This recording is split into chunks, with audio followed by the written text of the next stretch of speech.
Battle of Galwan. Salman Khan की इस movie ने पड़ोसी देश चाइना की टेंशन बढ़ा दी है। उसके पीछे कई वजह हैं। आज के इस वीडियो में हम इसी पर बात करेंगे। बैटल ऑफ गलवान में सलमान खान ने जिस कर्नल संतोष बाबू का रोल प्ले किया है, उनकी गलवान वैली में बहुत बड़ी भूमिका है।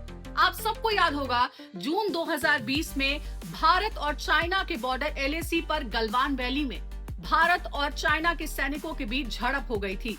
उस दौरान कर्नल संतोष बाबू ने बड़ी ही बहादुरी के साथ भारत माता की रक्षा की थी और अब इसे पूरी दुनिया सलमान खान की इस मूवी के जरिए देख पाएगी। जून 2020 में भारत चाइना के बॉर्डर एलएसी पर गलवान वैली में जो झड़प हुई थी भारत और चाइना के जवानों के बीच, उस दौरान भारत ने फौरन एक्शन लेते हुए ऑपरेशन स्नो लेपर्ड को लॉन्च किया था।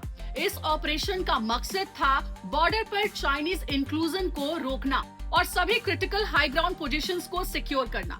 इसी मकसद के साथ भारत ने ये ऑपरेशन लॉन्च किया था। लेकिन चाइना तब टेंशन में आ गया और चाइना को ये लगा कि उसका प्लान कामयाब नहीं होने वाला है। इसीलिए चाइना ने उस दौरान भारत के साथ डिसएंगेजमेंट पर अपनी रजामंदी दे दी थी, जिसका मतलब ये था कि एलएसी पर दोनों ही देशों के जवान पीछे हट जाएंगे। अब उस दौरान हुआ क्या कि जब ये सहमति बन गई कि भारत और चाइना के जवान डिसएंगेजमेंट पर रेडी हो गए हैं और वो अपने अपने एरिया से थोड़ा पीछे हट जाएंगे।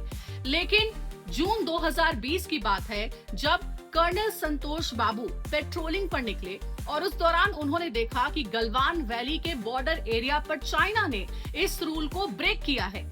कर्नल संतोष बाबू जब चाइनीज सैनिकों के साथ बात करने के लिए पहुंचे तो उस दौरान बहस झड़प में बदल गई और भारत के निहत्थे जवानों पर चाइना के जवानों ने हमला कर दिया।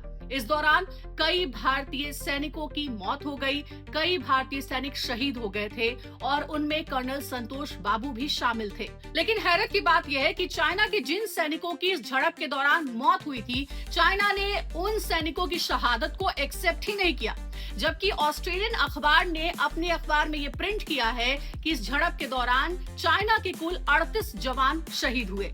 लेकिन जब से बैटल ऑफ गलवान का ये टीजर जारी हुआ है, चाइना का ग्लोबल टाइम्स ये कहता है कि इस झड़प में हमारे सिर्फ 4 सैनिक ही शहीद हुए, जो कि पूरी तरीके से झूठ है।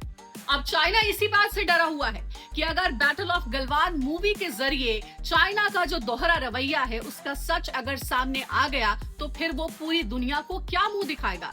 इसलिए फिल्म रिलीज होने से पहले ही चाइना इस फिल्म को क्रिटिसाइज करने में लगा है और यहाँ तक कह रहा है कि फिल्म में कुछ भी दिखाने से चाइना की जमीन भारत की नहीं हो जाती, जबकि इस फिल्म का मुद्दा कुछ और ही है। बहुत जल्द ये फिल्म आप सबके सामने होगी और आप देख पाएंगे कि आखिर जून 2020 को गलवान वैली में क्या हुआ था, क्योंकि दुनिया को इस फिल्म के जरिए ये मैसेज जाएगा कि चीन की जबरदस्ती एलएसी पर कहीं से भी जायज नहीं है। आप क्या सोचते हैं इस बारे में? वीडियो के कमेंट बॉक्स में जरूर बताइएगा।